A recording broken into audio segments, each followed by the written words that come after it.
आपल्याकडे आणीबाणीची 50 वर्ष पूर्ण होत आहेत आणि हा दिवस संविधान हत्या दिवस म्हणून भारतीय जनता पक्षाला एक नौटंकी करण्याचं व्यसन लागलेलं आहे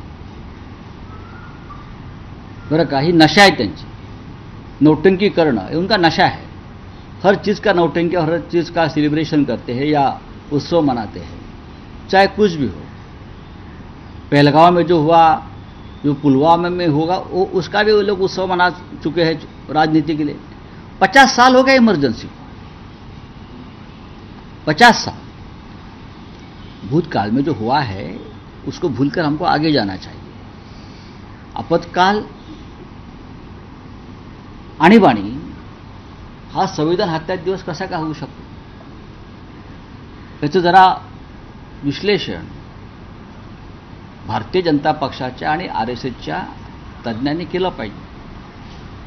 RSSचे तेव्हाचे सरसंघचालक परमपूज्य बाळासाहेब देवरस यांनी आणीबाणीला पाठिंबा दिला होता. त्यांचा पत्रव्यवहार आहे तसा.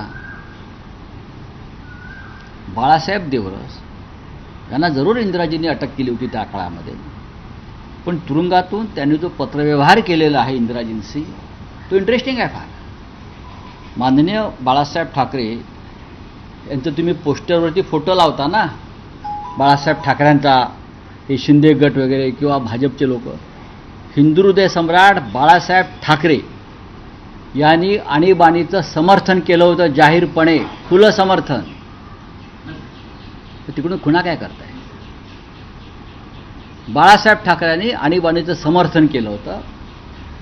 आमच्या मार्मिक साप्ताहिकावर तेव्हा धाडी पडून आमचा प्रेस बंद केला होता आणीबाणीमध्ये, तरी आम्ही त्यांना समर्थन दिलं होतं. आणीबाणी ही शिस्त लावणारी एक व्यवस्था होती.